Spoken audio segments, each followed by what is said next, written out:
Welcome to another episode of Growth Hacker TV. I'm Bronson Taylor, and today I have Sunil Rajaraman with us. Now, I'm sure I butchered your last name. Is that right? Close enough. It's a long one. Rajaraman. Very close. There we go. Thank you. So, Sunil, you're the co-founder and the CEO of Scripted.com. So tell us, what is Scripted? Yeah, we're a marketplace for businesses to create content. And so with content marketing becoming such a huge area, it's difficult for businesses to find one single stop to create high-quality content at scale. Mm-hmm. And we solve that problem for now about 1,000 customers. Well, that's great. I want to dig into how you're actually solving that problem specifically. I looked at your website, and you produce a number of different kinds of content for companies. So you're kind of content for hire, is that right? They come to you, they have a need of a specific kind of content, and they can contract that from you?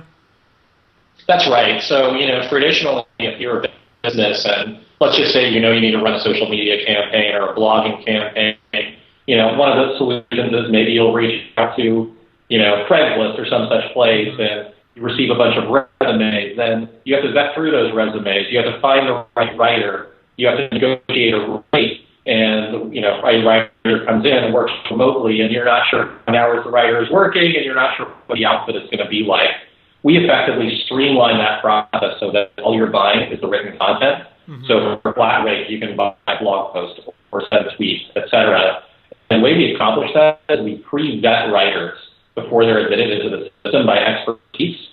The acceptance rate in the scripted is very low. It's less than 20% on the writer side. Okay. And then, we'll actually do other things like pitch topics for you, generate the content, copy edit the work so that all you get as a business is the finished content. Perfect. So one of the things you guys actually offer is blog post. So how do companies use that service? Are you running entire blogs for companies? Are they coming to you for the really in-depth pieces? How does that work for a lot of companies? Good question. Yeah, that varies. We have companies coming from us for topics as broad as management techniques to granular topics like how to scale Ruby on Rails. Mm-hmm. So what we've effectively accomplished, because we have such a large user base, high quality writers, is not only can we work on broad topics, but we can work on niche topics with you as well. Okay. No, that makes a lot of sense. We charge a little bit more for subject matter experts in certain areas because, the writer base in those types of areas is pretty scarce, as you can imagine. Yeah, absolutely. Where you guys have so many writers that you can pull from, you can find the people that have an interest and an expertise in one specific niche, even if it's truly a niche.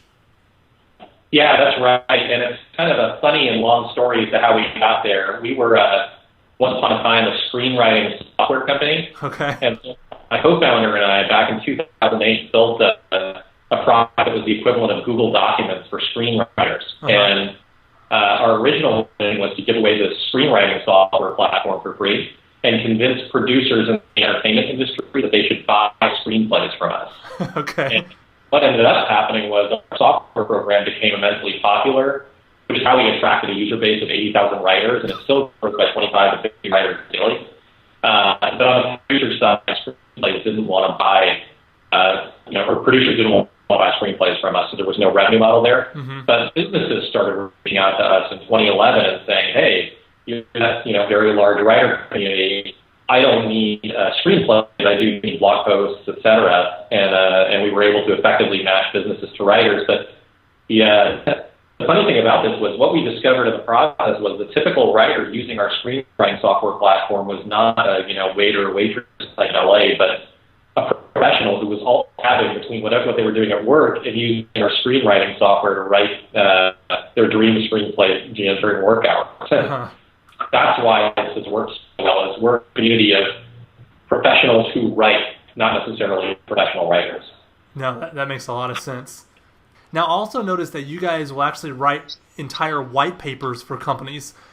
Is that a popular service that you guys have, or is that a fringe one? It's becoming more and more popular. Mm-hmm. Interestingly, it wasn't as popular, I would say, a year ago, but now it's becoming popular, and we have, dozens of clients. Excuse me. Bless you. Allergy season here in San Francisco. Yeah. We have dozens of clients working with us on white papers. that's a very specific type of writer with very specific set of skills. Mm-hmm. And truthfully, it's not like everybody in our writer base can write white papers. It's very specific writers. Yeah. How are the companies that are buying white papers from you? How are they using it? Because I know how I use white papers in my business. I'll give you one for an email address, or I'll use it to kind of solidify myself as a thought leader. Is that how companies are using it with you guys, or are they doing something different? Yeah, exactly. More the latter. It'll be established thought leadership. That's the number one use case. Actually, for most of our products, mm-hmm. is businesses want to establish themselves as thought leaders, mm-hmm. and they see content as the best way to do that, and rightfully so. And that's why content marketing is becoming so hot. Yeah, and you guys also do tweets. Do you do like individual tweets, or do you have to manage the whole account? Tell me how that works a little bit. Yeah, so we have integrations with Hootsuite and others. Basically, we just write the content for the tweets. Okay. And usually the customer provides very, very specific guidelines as to what they want their tweets to look like, and example accounts of Twitter accounts handled that they want to emulate, mm-hmm. and we write based on their guidelines, and then we can submit through our integration with Hootsuite. Gotcha. So it really becomes a seamless process, the whole thing. It's not a difficult thing for you to manage parts of the Twitter. That's exactly right. And that's where we're headed, really, for all these different types of products. An end-to-end solution, including, sort of distribution, is where we're headed. We'll never get into the game of, say, having our writers post on their own blog accounts and Twitter accounts and become that type of promotional tool. People try that in the past, that hasn't worked. Uh-huh. But we will just focus on writing great content and, distributing that content and, in certain cases, providing analytics on that content. Yeah. Give us some ideas of some case studies where companies have come to Scripted, they've used some of your products to really build their content strategy. What are some of the great examples of the high ROIs that some companies have found with you guys? Yeah. So we've worked with, for example, a customer called Healthline, which produces a lot of Yahoo's health content, and they needed a way to, scale up their content initiatives for very niche areas in healthcare. We were effectively able to put together a team of 20 writers with previous experience as RNs or doctors, mm-hmm. to write this content for them in very, very short order. And the result was, a much higher acceptance rate on that content, mm-hmm. than through, the other resources they were using in the past. Similarly, we put together for a company called Author Solutions, Inc., a 30-person writing team that all had experience self-publishing before, for them to create the basic content for a site that they started about self-publishing and the whole process around there. Yeah. With regard to specific cases of ROI, et cetera, obviously many of our clients don't want us using the name and knowing that to the outside world that their content was written by Scripted. Uh-huh. So we have over 1,000 customers now. Some of the juicier stories I unfortunately have to keep to myself. I'm sure it's one of the unique challenges that you guys have. What kinds of companies that maybe they're hearing about this kind of product for the first time, what kinds of companies should really consider using Scripted? What are some trademarks of companies that get a lot from you guys? Yeah, I think any business that's considering a content marketing campaign, mm-hmm. should run it Scripted. And really that's every business. I mean, to start with, though, to be a little bit more specific, mm-hmm. Any company with, a web presence that has a product with sort of either a transactional sales cycle or a slightly longer sales cycle. These days, you have to tell a good content story to your customers. They'll look at things like review sites, but they'll, more importantly, turn to you for information about that content, about that product. And so, say, for example, if you're selling vitamin supplements, back in the old days, pay-per-click ads, when I say the old days, like 5 years ago, would immediately sell those types of products. But really what customers are doing now is, it's not just as simple as this pay-per-click ad. I should, look at a few review sites, and I should refer to the manufacturer's site about, what mm-hmm. this product really is, and I should do more and more research. The customer is just getting smarter at curating content, and you have to tell a story and not appear sleazy. You got to use original content. Mm-hmm. That's where we come in. And the other type of customer is the one trying to establish thought leadership, but you just does not in those cases as well. Yeah, I don't think people realize how hard it is to become a thought leader in terms of time. The time requirements are immense. I mean, that's why PhD candidates don't do anything else because it's really hard to write white papers and detailed blog posts and things of substance. So that's why, Scripted really comes, to the rescue for a lot of businesses that need that. They don't really have the time to do it necessarily. Yeah, no, that's right. Nobody has time to write these days, and that's the problem we're effectively solving. Yeah, absolutely. Now, Scripted has quite a growth story of its own. So let's talk about kind of the growth of Scripted itself as a product. First, tell us why marketplaces are so hard to build, because I know you've written about these online a little bit. What is unique about a marketplace that makes it immensely difficult? Yeah, I mean, there's the biggest challenge is you're fighting two battles at once. You got a supply side and the demand side for whatever marketplace you're building, and there's so many questions you have to ask yourself. And there's first of all, you got to build both sides of the marketplace. Sometimes, and I recommend one at a time. Excuse me. We built the writer side first, kind of out of luck with the screenwriting software platform. But it took 2 years to build up that one side of the marketplace. And oftentimes you see a lot of very successful marketplaces like Odesk and Elan and others. Similarly, they have taken many, many years to nail just one side of the marketplace. So there's the time issue. But there's a liquidity issue. So then, let's just say you have a bunch of writers or a bunch of developers, et cetera. You can't necessarily let them all into the system at once. Let's just say, for example, you're only able to produce a few jobs.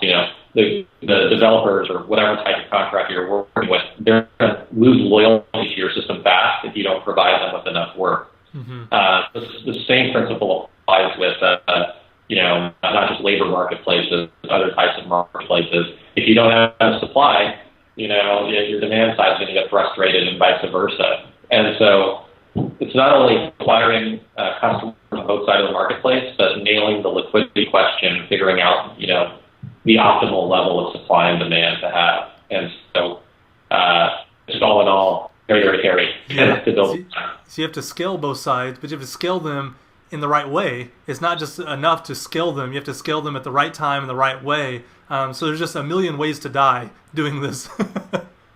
Yeah, that's right. And that's why it takes a lot of time, energy, and resources to build it. That's why you see some marketplaces like Airbnb and others that are demonstrating early traction. That's why they raise a massive amount of funding, because venture capital will see, wow, something's starting to work here. The flywheel is starting to spin. Good news is, though, once you get it spinning, and if you can get it spinning faster and faster and faster, you can win very, very fast. Absolutely. And just kind of get off the races. Yeah. Now, you wrote an article recently on Techcrunch talking about the marketplace Zarly, and you thought that they pivoted too early. So let me ask you, when do you know that you should pivot because of stagnant growth? And when do you know that stagnant growth is just the precursor to breaking through the ceiling? Because they look the same, they feel the same to the unacquainted. So how do you know to push through it? How do you know to give up? Yeah, well, as a guy who's pivoted a company before, I think for us it was just following the customers. If we didn't, we would probably still be working on the screenwriting thing and beating our head against the wall. But we just kind of luckily followed customer demand, which is where it's sort of headed. I picked on Zarly a little bit, but I did that because they had a beautiful product, and I think because they were so well resourced, and I think if they had just fought a little bit longer, they could have done it because their product was just that beautiful. And then what they effectively did was pivot into a very competitive area where some other marketplaces already have kind of liquidity and other dynamics working for them. Yeah. So that was why I kind of picked on them a little bit. But I think they'll do fine. They've got a very talented founding team, et cetera. But knowing when to pivot is difficult. But my answer would be just follow customer demand, and if there's enough people yelling at you to go in one direction on the customer side and willing to pay for your product, then do that. Absolutely. And I asked the question because almost with a marketplace, you should pivot before you start because they're so hard. Just pick something else. Get one up your belt because you're going to have to, yeah. That's right. So you said you have 80,000 freelance writers. Did I get that number right? You got that right. So, Now I'm telling you for the record that obviously we have not admitted all 80,000 into the system, and we have a vetting process. Yeah. So what our approach is yes, we have this immense database of writers, but it's not like all 80,000 are being paid for work or something like that. We would be $1 billion company if that were happening. No, totally. Well, still though, the question I'm interested in is you were able to get 80,000 writers interested enough to put their name on file with you as a candidate, whether they get work or not. You have a database of 80,000. How did you recruit that? How did you recruit that many people to even know about you, care about you, hear about you, anything?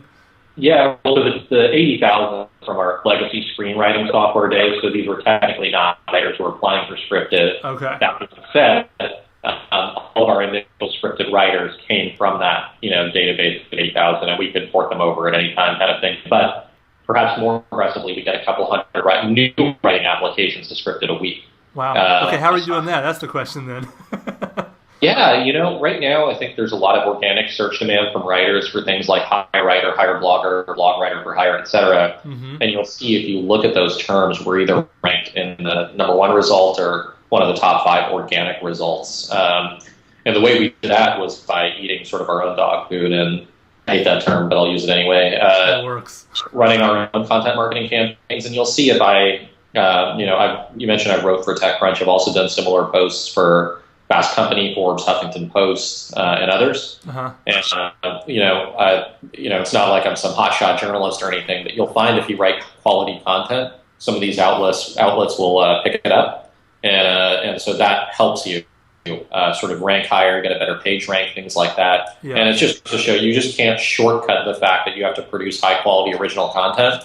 And I've been fortunate in getting distribution for a lot of these articles, which has helped us in turn with organic search. All right, so talk me through that a little bit, because people watching this are thinking, yeah, I'll write for TechCrunch, I'll write for Huffington Post, I'll write anything they want. But it's not that easy. Do you come to them with it written saying, look, it's ready to go, it's awesome, you're the only one running it, do you want it? Or do you pitch them an idea? What does that process look like for you? Yeah, good question. I mean, so to be clear, by this point, by the time I started writing articles for these places, I had already built the screenwriting software site, mm-hmm. and we had just made the pivot over scripted. So we had a somewhat credible story. We weren't just coming in, as random kind of doing this. Yeah. And it wasn't like I pitched Techcrunch and, they took it. It was a year before, I even pitched Techcrunch and felt confident enough to do so. Uh-huh. But before then was I would pitch other publications, and the piece would already be written. And I would submit to, directly to the editor's email address or something like that, uh-huh. and pitch them directly. And, once a couple of things hit, then all of a sudden you can go to more credible outlets and say, well, I've been published here and here. Uh-huh. And then a couple more things hit, then you can kind of, the goodwill builds. Yeah. And it's a process, and don't expect it to happen overnight. It'll take years, mm-hmm. not days. And, if you have long-term thinking, that's a very, very viable strategy for you. No, that's great. You mentioned earlier how many people have actually used Scripted. What was that number again of people that have bought pieces of writing from you guys? A little over 1,000, yeah. A little over 1,000. What's your primary customer acquisition strategies? Is it the content? Are they finding you through content, SEO, search engine stuff? Or is there some other channels of pay-per-click or social or something else happening as well? Yeah. So organic search is a big one for us. Mm-hmm. Referrals of customers referring other customers is a big one for us. Like offline referrals, or like some referral mechanism in the software? Well, yeah, it's offline referrals. We're trying to find a way to, get that going on a more but we'll take it. So, for example, we had a customer work with, as a marketing manager for one company, leave that company, but was very, very happy with us, joined a top company, like a really big enterprise, and said, wow, we need to outsource our content to Scripted, and lo and behold, and that's happened, for us several times now. Yeah.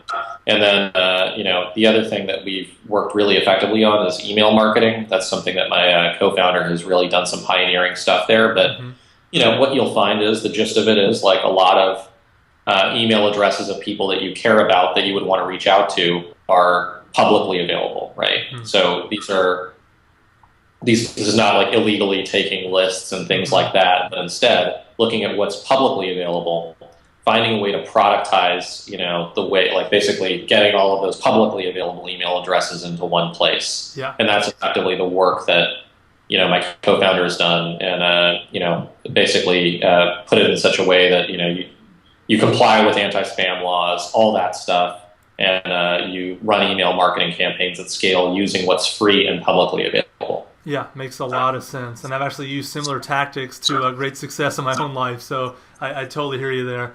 Have there been any like one-time tactics that you've tried? Not stuff that's repeatable like SEO and content or anything like that, but any like one time, just try it and it actually worked, but you can't really repeat it because of the nature of it. Anything like that work out for you guys? Not so much with this company, but with the screenwriting software company, a couple of things worked really, really well. We wrote a piece of content on screenplay basics or something like that, and it just got stumbled and it just caught fire. And if I could duplicate that, I would. But to this day, it's our largest single source referral source, and it just brings in thousands and thousands of uniques per month. Yeah, it's and crazy. StumbleUpon is the primary source there. If I could duplicate that for scripted, I would. That, and then again on the screenwriting side, probably not as helpful. One thing was that there's a very, very popular writer competition called National Novel Writing Month, and we partnered with them, and they would send us a bunch of writer referrals when that competition heated up.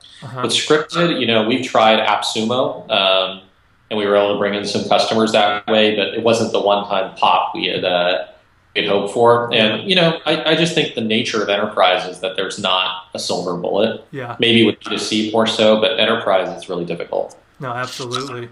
Let me ask you this. How do you retain your customers? You have them in. We've kind of talked about the flow of getting them into your product. How do you retain them to make them repeat customers? Do they just automatically want to buy again after experiencing it, or are the things you do to kind of grease the wheels there? Yeah, so this is a challenge for us like it is with many other companies, but we use a product called customer.io. Okay. And it helps automate retention programs effectively. Now, other companies are coming out with similar products that basically, if you haven't posted a job in a couple of weeks, you'll send one type of email, or, but Mixed Panel's coming out with one, I hear, as well. But we really like the Customer.io guys, and they seem to be doing good work. And then, sometimes just old-fashioned emailing or calling folks who register. I look at every registration that comes into the system, and if it's a business that looks like, it could, they could work with us and have a good ongoing relationship, of course I'll call them or reach out to them. Yeah. Nothing beats old-fashioned personal interaction. Well, that's what I was going to ask you. A lot of times as CEO, our goal is to get away from the day-to-day minutia. We have to build systems and processes and methodologies, and rightly so. But sometimes being really close to the ground floor is important for actually growing the business. Do you feel like CEOs need to be closer to their customers at that early stage? Yeah, and I'm being a little bit of a hypocrite because lately I've been drawn off into other things, so I haven't been as detailed or as involved in the business for a variety of reasons. But basically, I think it is important, at least early, to have your, you should do everything, right? So in the early days of scripted, in some cases where we didn't have writers with expertise, I would write the post myself. Really? Yeah, and I don't do that anymore. But early on, if we had a customer and someone spending a couple $100 was a big deal for us, right? I would sometimes write that post or edit that post myself. Yeah, that's great. I would sometimes manually match that writer to someone via Excel or something like that. Those were the early days. And at least, though I'm not doing that as much, at least I know how, I have a very great appreciation for what our product team has built. We have an amazing product director, Jake. Amazing product team, Sylvan, Murad. These guys are just awesome. And I have a really great appreciation of how they've automated a lot of these things that were manual for me. Yeah. Initially. And you've mentioned partnerships a few times too. You mentioned the competition, I believe it was, and you also said when the emails come in, you look to see if there might be a partnership opportunity with some new registrations. Are you actively looking for partnerships, and has that been kind of a part of your strategy all along? Yeah, we there's obviously companies where it's very obvious to us that they could be partners. In those cases, we've already been in contact with them through outbound, but sometimes we get inbound. And scaling through partnerships, some companies are able to do it, some companies aren't. And for us, the verdict is still out, I think. We have a good working relationship with Hootsuite. They've been a very good partner for us. But in other cases, there are other partners we've worked with who we thought it would just blow us out of the water and be great for both parties, but it hasn't worked. And these are companies you would think it would just be, a cinch. Yeah. I see that a lot where things seem like they should work and they don't, or vice versa. Because it's so hard to tell what someone's real reach is. You look at their Twitter followers and you're like, oh, they're going to blow this thing up, and then nothing happens. Have you learned anything about why that is? Can you look at a partner now and say, you know what, even though it doesn't look like it's going to work, it will, and here's why. Tell me what you've learned, because I'm still trying to figure that out personally. Yeah, you and me both. Okay. I have no idea. To me, it has nothing to do with the size of the company. It has nothing to do with the reach of the company. And so, this is something I'm actively trying to figure out. I just don't know. Yeah. I have a feeling whoever figures this out is going to rule the world soon. Because, leveraging other people's audiences is so powerful if you can do it, consistently and efficiently. Yeah, that's right. And I just don't know the answer. But if you come up with something or you interview someone on the show who does know, let me know. I'll watch that show for sure. Absolutely. Well, this has been a great interview, Sunil. Let me ask you one last question before you go. You've built a marketplace. You've done the hard work of making that happen. What's the best advice that you have for any startup that's trying to build a marketplace like Scripted? Yeah, I would say don't give up too early. And usually what'll happen is you'll get early traction on one side of the marketplace and you'll view that as encouraging, but then the other side of the marketplace is going to be very, very difficult in an uphill battle. And the key is not to give up because you just have to assume it's going to take time. There is no silver bullet. So be ready for a battle. And if you can take a couple years, which is what you should, if you're going to build a marketplace company, think 2-year time horizon to get to a major set of milestones before maybe you go out and consider raising VC funding, whatever. 2 years of your life is going to go toward doing it. Yeah, great advice, Sunil. Again, thank you so much for coming on the show and just sharing all your insights with us. All right, thanks for hosting me.